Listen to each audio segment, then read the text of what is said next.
Today we are discussing the CIA's secret technique for transcending space and time as we start to analyze the gateway experience.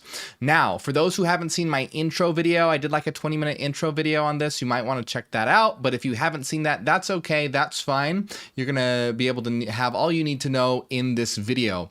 Real quick, if you've never heard of the gateway experience before and what it has to do with the CIA, this is a declassified document. This document was put together in the 1980s, I believe 1983, specifically, I think on June 9th, 1983. And it was declassified sometime in 2003, but there was a page missing. And then around 2016, 2017, we have obtained that page. So what is this about? Well, the gateway experience, what is it? This is a training system developed by the Monroe Institute. The Monroe Institute is this institute that is devoted to being able to unlock the potentialities of the human mind. And the gateway process specifically, gateway experience or the gateway process, allows you to access hidden layers beyond the physical world. And so this caught the attention of the US military. They were intrigued by this. They wanted to see if this could be used for military purposes, intelligence operations, things like this. So they sent some individuals there, sent people there, officers there to be trained in the gateway process. And ultimately, in 1983, they had a CIA report called, let me bring it up because you guys can, I'll have it on screen so that you can actually see it.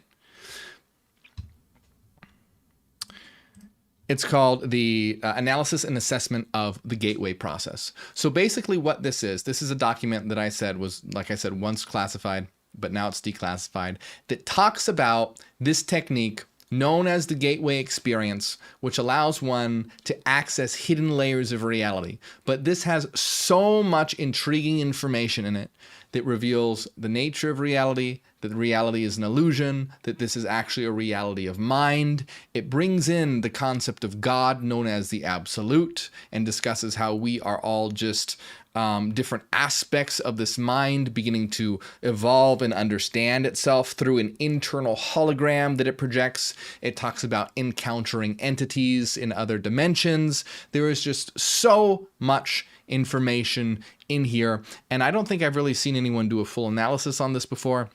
So that's exactly what we're going to be doing. Now, I myself have had experiences with the gateway process. I'm not going to talk about it today, but if you guys would like me to talk about my experiences with the gateway process, let me know, and I'll do so at the end of this series. So also make sure that you do like and subscribe so that you'll be notified for when we talk about that and just all the subsequent parts of this. Because like I said, we're going to be talking about hypnosis. We're going to be talking about alternate dimensions. We're going to be talking about God / the absolute. There's so much to go through here. Really, it's just an extremely intriguing document, some stuff that you need to know, stuff that you need to hear about, stuff that we talk about all the time.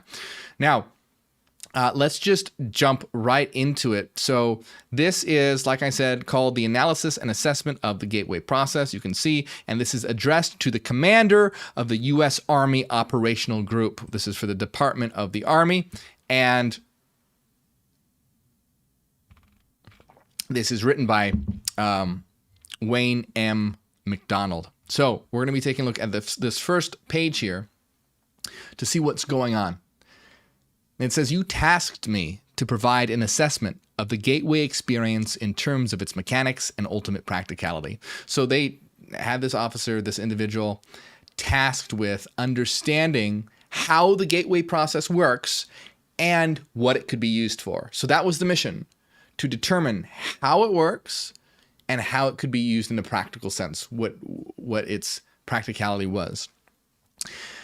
It continues, as I set out to fulfill that tasking, it soon became clear that in order to assess the validity and practicality of the process, I needed to do enough supporting research and analysis to fully understand how and why the process works. Frankly, sir, that proved to be an extremely involved and difficult business.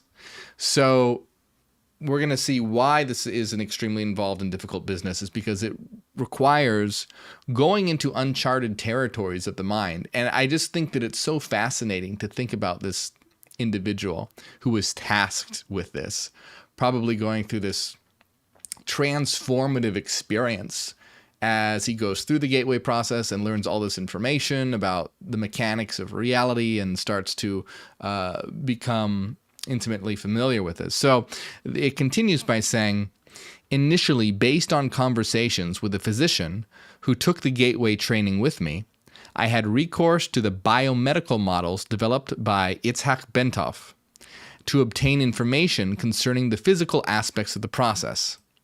Then I found it necessary to delve into various sources for information concerning quantum mechanics in order to be able to describe the nature and functioning of human consciousness. Now, this is very important for those who don't understand why quantum mechanics is so important to this. For those who do know what quantum mechanics is, you absolutely understand why. But for those who aren't familiar with quantum mechanics, please become familiar with quantum mechanics. This is a system that was developed in the early 1900s, and it's science's most successful theory. And it always blows my mind how so many people don't know what quantum mechanics is. So the idea that most people have about reality, where they picture reality as being atoms, as little hard bits of matter whizzing around and clumping together to form molecules and more complex structures and things like that, that is well over 100 years old. That's classical mechanics. If you view reality that way, that's an outdated model that's over 100 years old. Please, I beg of thee, look into quantum mechanics. Quantum mechanics is science's most successful theory. It's the current model of reality that science uses. And it is basically, in a nutshell, I'm going to explain it very, very simply. It shows that at base, reality is not material, but rather based on waves, wave functions, that particles can communicate with each other instantly. And the reason why that's interesting information is because it shows that this is a non-local reality. Basically, that distances are an illusion because you can have instantaneous communication without signals being sent. It was the founder of quantum mechanics, Max Planck, said, "As a man who has devoted my entire life to the most clear-headed science, I can tell you as a result of my research this much: matter does not exist." And that mind is the ultimate form of reality. This is a mental reality, not a material reality. So this is why quantum mechanics is important to this. And this is why it's important to understand quantum mechanics. So he had to look at he's talking about everything that he had to do to understand the gateway process. Because remember, this gateway process is sort of like what is the gateway process? Just in case I didn't explain it clearly enough, just to have that foundation. The gateway process is a technique to allow one to enter into a mode of mind that allows one access to out-of-body experiences or alternate dimensions or connecting to the source. It puts one in sort of that mode where you can tune into different aspects of reality. It's kind of like, an example would be if you're watching TV and let's say you're watching a streaming service like Netflix. Well, you're tuned into Netflix. What the gateway experience does is it kind of brings you back to your home screen where you can pick different streaming service. Well, you can pick Netflix, or you can choose Amazon Prime, or you can choose, I don't know, Disney Plus or whatever. Our reality is sort of like the Netflix analog. We are tuned into this universe, what we call the holos, this reality. The gateway process kind of pulls you back to the home screen so you can select a different channel in a certain way. It's not that clean. It's not that easy.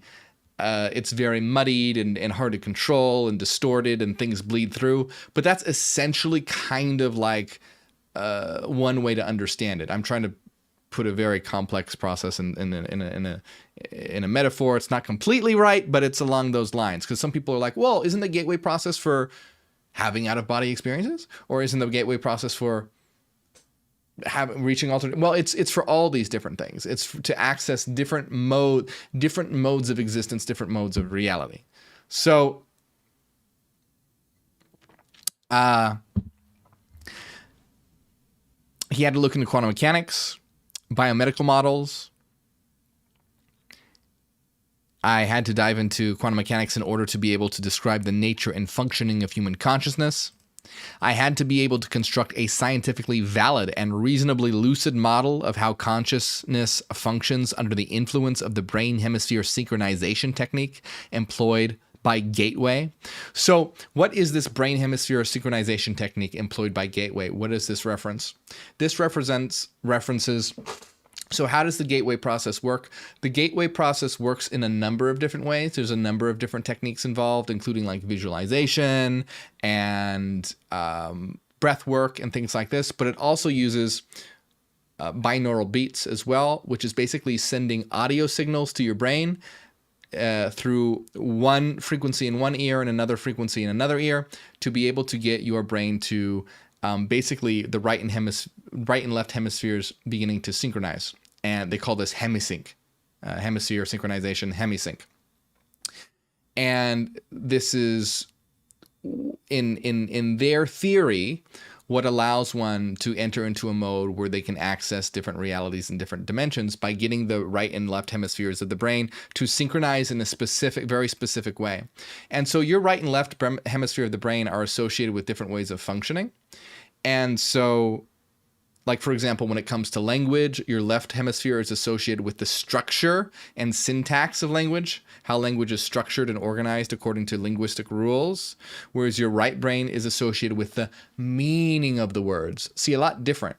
But the right and left hemispheres need to work together for you to understand sentences. You need to understand the structure and rules of language, but you also need to understand its meaning as well.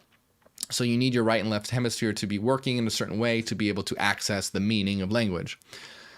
Right? What this attempts to do is to sync the right and left hemisphere of the brain in a certain way so that one can begin to access a different mode of existence.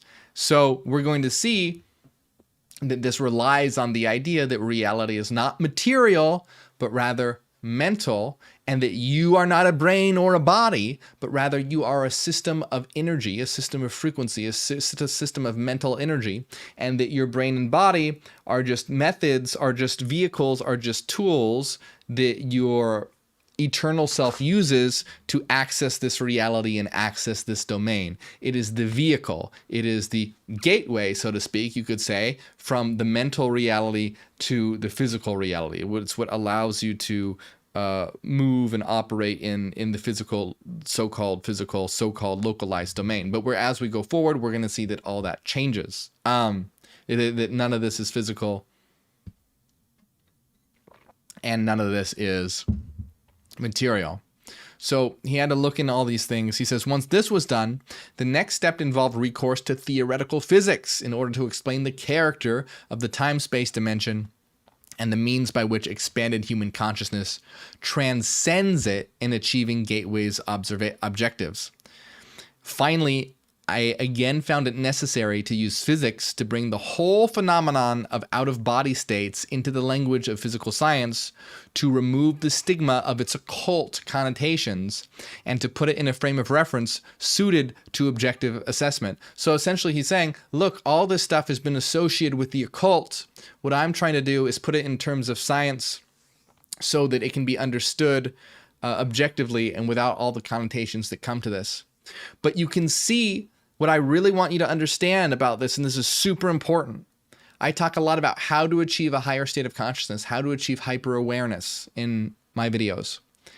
And it's not about just sitting around and meditating all day. There are three main components to it: metacognition, concept networking, and phenomenological experience. So the gateway process and the gateway process itself and things like meditation, etc., that goes under the category of phenomenological experience. It's important, but there's two other categories that are necessary. Metacognition, which is thought reflecting upon itself, and this relates to know thyself, and also concept networking. So what is concept networking? Concept networking is being able to see how apparently disparate subjects that apparently have nothing to do with each other actually all connect in our different aspects of the same thing. And this is kind of what he's saying here. He's saying, look, I had to look into all these different subjects: theoretical physics, quantum mechanics, biomedical models, occult, to be able to describe what is going on here. And this is the idea that whether you're looking at philosophy or the occult or esoterica or quantum mechanics or physics or artistic expression or whatever category that you want to pick, you are simply looking at one aspect of existence, but it all connects together. Like a philosopher, a physicist, and an occultist would probably all dislike each other and think that each one is wrong in a certain capacity. Now, not always. There's some open-minded physicists, there's some open-minded philosophers, there's some open-minded occultists. But in general, right, in general, they would all likely disagree with each other very, very deeply. But the thing is, they're all just seeing a different aspect of existence. And then there's also the expressive aspects of existence too, like art and sex and music and all these different parts that also all connect. They're just different expressions of that one underlying holistic thing.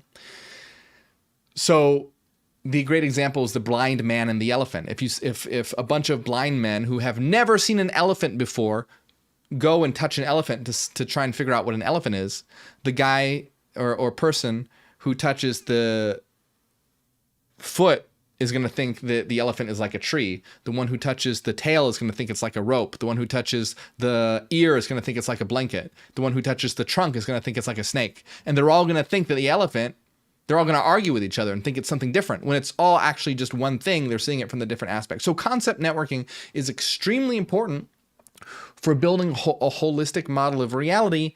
And we call this the analog all. It's the development of your internal model of all existence. You need this to reach a higher state of consciousness. You need this to ultimately reach hyper-awareness. You need to develop the analog all.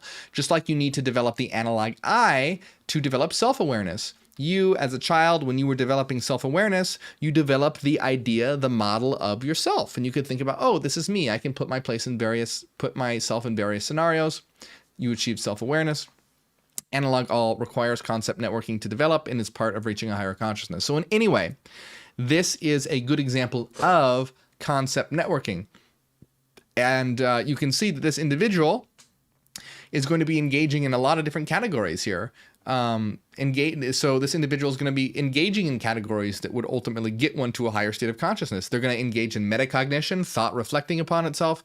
They're going to be engaging in concept networking, how disparate subjects connect to a unifying pattern. And this individual is actually taking the gateway process. So they will be involved in phenomenological experience, having that experience of it rather than just an understanding, but also having that experience. So the individual continues by saying, I began the narrative by briefly profiling the fundamental biomolecular factors affecting such related techniques as hypnosis, biofeedback, and transcendental meditation, so that their objectives and modes of functioning could be compared in the reader's mind with the gateway experience as the model of its underlying mechanics was developed. Additionally, that introductory material is useful in supporting the conclusions of this paper. I indicate that at times, these related techniques may provide useful entry points to accelerate movement into the gateway experience. So, saying that things like hypnosis, biofeedback, and transcendental meditation could be helpful to accelerate the gateway process, to be able to make it more effective in a faster amount of time. So Niels Bohr, the renowned physicist, once responded to his son's complaint about the obtuse nature of certain concepts in physics by saying, "You are not thinking, you're merely being logical." The physics of altered human consciousness deals with some conceptualizations that are not easily grasped or visualized exclusively in the context of ordinary left brain linear thinking. So to borrow Dr. Bohr's mode of expression, parts of this paper will require not only logic, but a touch of right brain intuitive insight to achieve a complete, comfortable grasp of the concepts involved. Nevertheless, once that is done, I am confident that their construction and application will stand up to the test of rational critique. So what he's saying is essentially what you're going to come across and I'm going to talk about are going to challenge your beliefs. He's writing to the Department of the Army here and he's like, hey, this is going to require an open mind. It's going to really challenge what you have been conditioned to believe in that left brain, logical, linear mode of thinking. You're going to require some open-mindedness. You're going to require some right brain intuition. But ultimately, this will stand up to rational critique. So he's saying there's nothing crazy about this. This is not magical. This is not a miracle. This is ultimately rational. This ultimately has a rational basis, but people have been so conditioned to think of the world in a certain way. It's going to require open-mindedness. It's going to require some intuition to really get a grasp, to really get a feel for what we are talking about here. And this is important to understand, and why we emphasize the importance of intuition and reason. So intuition is really important because it gives us incredible insights into the underlying mechanics of reality and our own minds and our inner selves. However, intuition, it can be wildly chaotic. You're dealing in the mode of the right brain unconscious connections. And so we require reason to ground us. We require reason to filter. What reason does is filters and grounds these intuitions so that it doesn't go off into realms that can, a lot of people who study occult and stuff, they kind of go crazy because they start to believe in stuff that they get so immersed in intuition and they have no rational basis and no rational grounding. They start being unable to tell what is real and what is not real. For example, starting to believe that, let's say, archetypes are actual beings, and I mean, that's very complicated. I don't really want to get into that today, but you might start believing in, I don't know, there's just so many crazy concepts in New Ageism, like multiverse and contacting ascended masters and all this stuff that needs to be rigorously processed through reason. Now, this doesn't mean to be closed-minded. You just don't want to be so open-minded that your mind falls out. You want to be able to have a connection to intuitively connected to the source, but also be rationally grounded. And that's what's missing today is most spiritualists, occultists, esotericists, all that. They're all intuition, hardly any reason. But then on the other side of the fence, you have a lot of philosophers and physicists and scientists who are all reason and have no intuition. And then so they become very rigid and mechanical, and they don't have that material. It's like intuition provides this rich material, whereas reason organizes it, connects it, filters it, puts it in a pattern that makes sense. So anyway, long story short, this is ultimately rational, what he is saying, but you're going to need to be open-minded. So he continues by saying, paradoxically, having gone to such great lengths to avoid trying to render judgments based on an occult or dogmatic frame of reference, in the end I found it necessary to return at least briefly to the question of the impact of the gateway experience on common belief systems. And see, I love this because he's encountering what happens with concept networking. He's like, paradoxically, ironically, I took very great lengths to avoid judgments based on occult frames of references. But in the end, I found it necessary to return to what this has to do with common belief systems. And you're going to see this is when he brings in like the concept of the absolute in terms of God, and how many different mystical systems throughout the ages have intuitively understood aspects of this. But remember, the concept of God is the absolute, and we're going to discuss when we bring this in, it's nothing like the God of the Bible or the Christian God. Like that version of God is absurd. You know, I grew up in a strict Christian household. I have RTS, religious trauma syndrome. I absolutely reject the idea of a theistic God. We're going to see that the absolute, in the Hegelian sense, is what we are, that we are gods in that we are the absolute, having an experience of ourselves in our own self-generated reality. And this is what allows us to be able to hack ourselves and access different aspects of reality, because ultimately this is an expression and projection of ourselves, and we can hack it and access different areas of it. Just like when we go to sleep and dream, if we become lucid and do different techniques, we can access different areas and different modes of being within our dream. This is a collective dream. We can access different modes and areas within this collective dream because we are God. We are literally God. We are the absolute coming to know itself through the modality of human beings.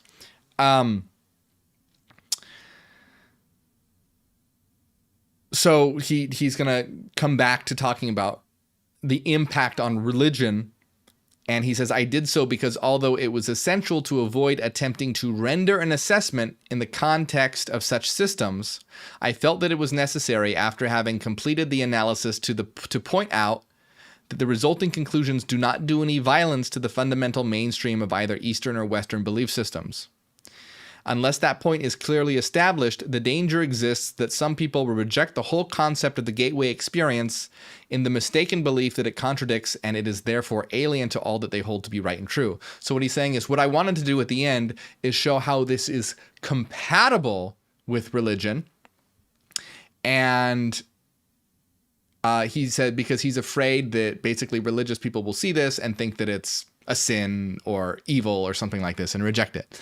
But of course, someone who is very dogmatically adherent to their belief system is going to reject something like this because it does challenge their belief systems. You would have to be a very open-minded individual to adopt something like this into your belief system. So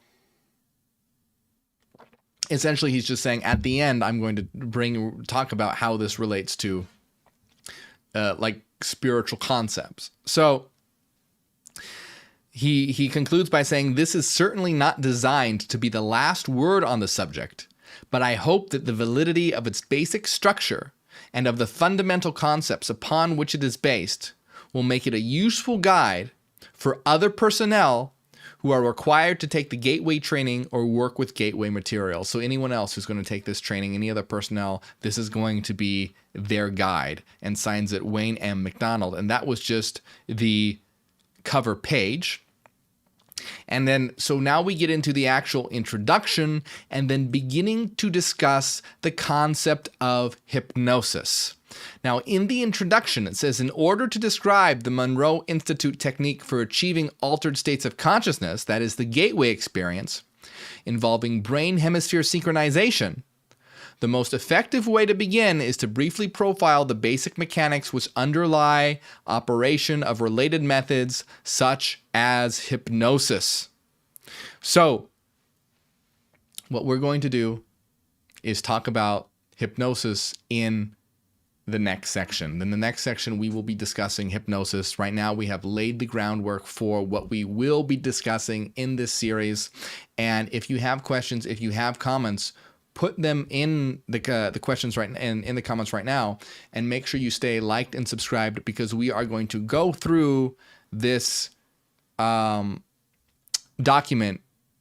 There's 30 pages in this document. So what I want you to do in the comments, tell me if you want me to go through every single page, or if you want me to just pick highlights.